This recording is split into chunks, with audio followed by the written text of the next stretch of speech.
ahí estamos.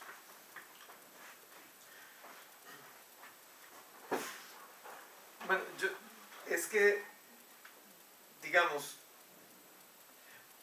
hay también diferencias culturales muy grandes que separan esto que llamamos hermenéutica de, digamos, una lectura apropiada de los textos bíblicos. Por ejemplo, en la cultura del Mediterráneo del siglo I hay lo que se llama sociedades de alto contexto comunicacional. Es decir, cuando Lucas 15, 11 y siguientes inician diciendo un padre tenía 2 hijos y el menor le dijo al padre, dame la parte de mi herencia que me corresponde, y el padre se la da. Entonces el hijo, después de recoger, bueno, de llevarse, de traducir esa herencia en algo que se podía llevar, se va. Eso es suficiente para que cualquier persona entienda todas las implicaciones que eso tiene. Hoy para nosotros como narración, esos versos tan breves no nos dicen casi nada, ¿verdad? Entonces, cuando nosotros hacemos hermenéutica, tratamos de volver a reconstruir, o exégesis, ¿verdad? En este caso, volver a reconstruir qué era todo eso que significaba. Pero al hacerlo, nosotros, al agregar todo ese contexto, perdemos de vista el elemento empático, es decir, la empatía, que es lo que hace que esa narración tuviera algún grado de significatividad cuando se dijo.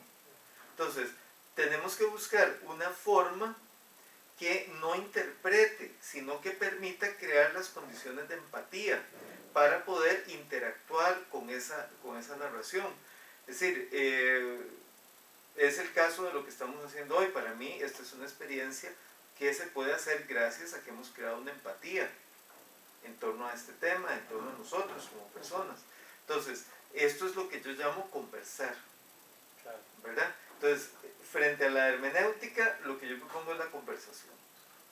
No creo que se pueda aplicar con los textos, por ejemplo, los documentos, ¿verdad?, que vos vas a proponer en tu curso, ni con la perspectiva, digamos, de la hermenéutica formal, ¿verdad? Pero yo pienso que para los textos bíblicos podríamos hacer algún otro juego de interacciones que nos permitieran posicionarnos mejor. Sí. Yo pienso que el asunto de la empatía, sí, es un asunto que ha sido también tratado desde la hermenéutica gadameriana, por ejemplo, en el sentido de que hay algo con respecto a los textos antiguos, por ejemplo, que no podemos obviar, y es justamente que nos separa con respecto a ellos, no solamente años, sino también cultura, ¿verdad? Y tradiciones diferentes. Es decir, traer un texto, leer un texto actualmente, supone ya de por sí un ejercicio de empatía a la hora de leerlo, en el sentido de que, obviamente, estamos leyendo textos del siglo I, ¿verdad?, en el caso de la Biblia, o textos del siglo IV o de hace 500 años. Entonces, me parece que el elemento empático está en la hermenéutica contemporánea, en la hermenéutica filosófica, y que se presenta también. Me parece que hay espacio también para rescatar la conversación, conversar con el texto, hablar con el texto, pero sabiendo que siempre el texto va a ser el texto. Ese es el punto. Y siempre yo voy a ser yo. O sea, no hay ningún problema con darse cuenta de la otredad de lo otro, en este caso del texto, ¿verdad? Creo que el problema de Occidente ha sido querer justamente no respetar esa otredad y tratar de dominarla, ¿verdad? Y en este sentido, sí, por supuesto, al yo querer asumir un texto de manera absolutamente objetiva, anulo lo que el texto es, digamos, lo que el texto quiere decirme. Cuando hablo de texto, creo que es necesario aclarar que desde la posición en que entiendo texto, no es solamente el texto escrito, es todo, ¿verdad? Es la práctica de la conversación, que son las relaciones interpersonales, en realidad todo es texto. y yo estoy constantemente interpretando. Interactuar ya de por sí sería, desde este punto de vista, una interpretación. Sí, creo también que es necesario tener una empatía cuando se lee un texto, una cercanía con él. El problema que tenemos con los textos bíblicos es que son textos de hace 1900 años, 2000 años, muy antiguos. No tenemos acceso a esas culturas, son otras formas de entender la vida, otras nociones, y entonces hay un abismo entre nosotros y esos textos. Eso ya entonces nos sitúa ante una problemática ante la cual tal vez no podamos tener tanta simpatía. El vínculo que puede existir entre nosotros y un texto antiguo de este tipo podría ser la fe. Sin embargo, aquí nos metemos en otro problema mucho más serio, en la medida en que tendríamos que definir y tratar de establecer qué sería la fe y si existe una fe única, lo cual no participamos de esta noción. Hay fe, cuántas personas existen.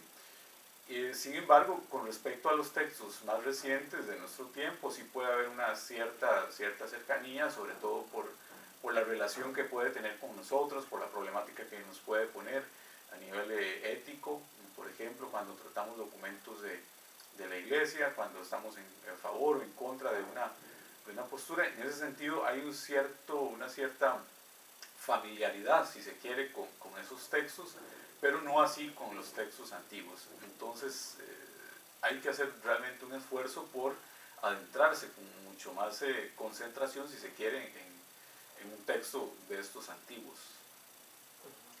Bueno, ese es el debate y esa es como la problemática que nosotros escogimos para lanzar este núcleo de cursos. Dado que estos cursos son ya de un nivel 300, ¿verdad? Es como el tercer nivel del diplomado, es muy importante que este debate se haga ahora, no importa cuál sea la posición que ustedes tomen, pero que se haga el debate, que estén muy conscientes nuestros compañeros y compañeras estudiantes de que hay estas tensiones y de que de alguna forma uno es responsable de resolverlas. No quiere decir de resolverlas para todo el mundo, pero por lo menos resolverlas para uno. Entonces, como para ir cerrando ya este video, no sé si ustedes quisieran decir algo más. Sí, yo quisiera decir algo más. Desde mi perspectiva, si el asunto queda irresuelto, tanto mejor. Porque desde la perspectiva metodológica, lo que yo voy a proponer es que no hay un método, no hay un camino. Es decir, el camino se hace conforme se va avanzando. Hay pluralidad de caminos. Y como decía el poeta, se hace camino al andar, justamente. De tal manera que si al final del ciclo, al final del bloque de cursos, el asunto queda para los estudiantes y resuelto, tanto mejor, porque le corresponderá a cada uno, a cada una, pues plantearse sus propios problemas y recorrer sus propios caminos, es decir, sus propios métodos. De mi parte es todo. Ok, bueno, muchas gracias y recuerden que esta primera incursión nuestra es para el foro de la primera semana, entonces observan los videos y luego participan en el foro. Muchas gracias. Muchas gracias.